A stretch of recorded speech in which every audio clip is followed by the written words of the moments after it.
Yeah, family, y'all. Just keep it tight, keep it tight, keep it tight. Oh, right. Yeah, yeah, yeah, yeah. Here we go, here we go. The pagan reaction now is the story of Julian the Apostate. The apostate, what is apostate? Is apostate like something like apostle? Like he was an apostle? No. An apostate is one who doesn't believe what we believe. They've renounced the faith. So if you decide to stand up this evening and say, I no longer believe in God, the Father Almighty, I no longer believe in Jesus, I no longer believe in the Holy Spirit, congratulations, you are an apostate. Anyone want to become an apostate this evening? Okay. Julian was an apostate then.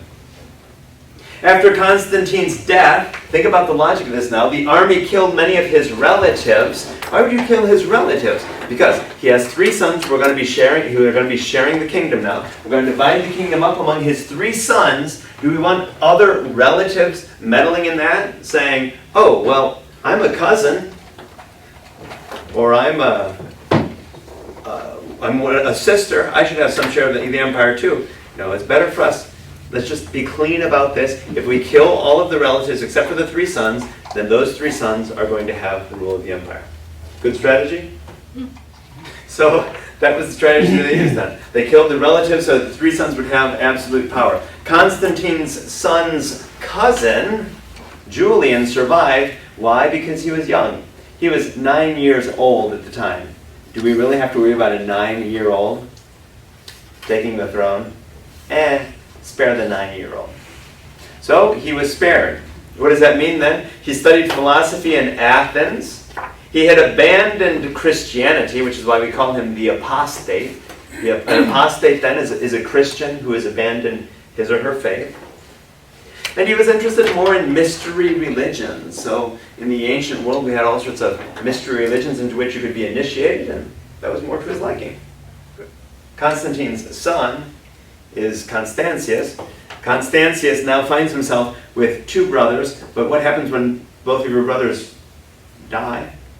Suddenly you're the only one. You're looking around the family saying, yikes, I'm getting old, I'm not getting any younger. Who's going to take over when I'm dead? Who does he look at? Julian.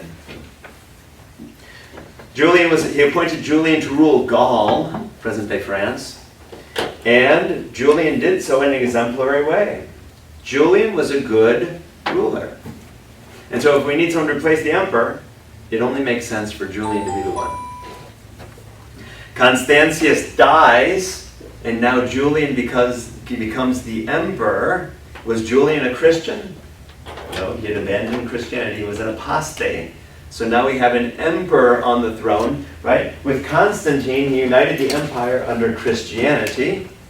Now we have Julian, who could care less about Christianity. Julian's desire was to impede Christianity and to restore paganism. He went to study in Athens. Why not restore the ancient empire, right, in all of its glory? Did we worship Christ in the ancient empire? We worshiped our ancient pagan gods. Why not worship them? He wanted to restore that. So what were some of the things that he did? He organized the pagan hierarchy and restored to them all that was previously taken. So he's organizing all of the priests, right? If you're going to have, he's trying to create an order here. So we're going to create a hierarchy. Who's going to be at the top of the hierarchy? Himself. Julian's going to be at the top of the hierarchy. He's going to have various archpriests, various priests. So he's organizing all of these priests in this hierarchy now under him. Restoring to them everything that was taken away from them. Who took anything away from the pagans? Christians. When Christianity became the religion of the empire, we tried to unite the empire, which means we have to get rid of the pagan temples. So what are we going to do with the pagan temples? Go into the pagan temples, and if they have any gold, take it. What's Julian going to do now? He's going to give back to the pagans. He's going to take away from the Christians everything that belonged to the pagans. If you took anything from the pagans, give it back. Oh, it only gets more interesting.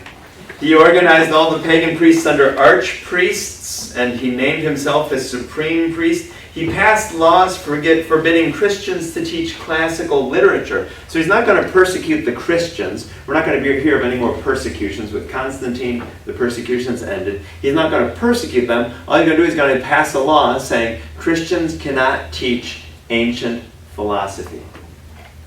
What does that mean for us? We were using ancient philosophy to defend our thoughts. We were saying, read the philosophers. They talk about the Logos. The Logos is Jesus. What does that mean now? Father Jamie is now forbidden from mentioning the ancient philosophers. And so we weren't able to use the classical texts to be able to spread our faith. He ridiculed Christians by calling us, he called us Galileans.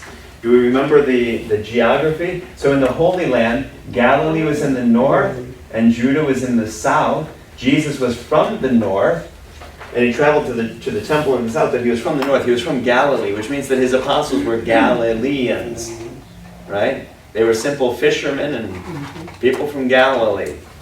What was his way of making fun of us? Did he call us Christians? No, he referred to us as Galileans, essentially minimizing who we were. That we were like this group of country bumpkins that Jesus surrounded himself with.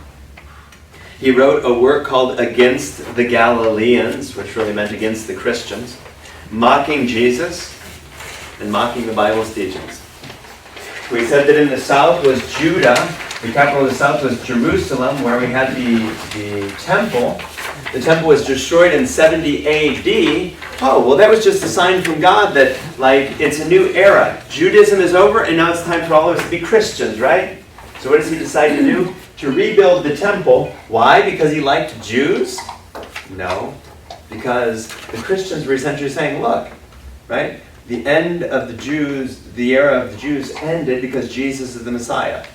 No. Let's rebuild the temple. What did the Jews believe? That the Messiah was coming. Did they believe that Jesus was the Messiah? No. They're still waiting for the Messiah. Let's rebuild the temple for those who are still waiting for the Messiah. Because these misguided Galileans, Christians, believed that Jesus was that Messiah. You all can continue waiting for your Messiah. Rebuilt the temple in Jerusalem. So as to show that the destruction of the temple in 70 AD was not a fulfillment of Old Testament prophecy.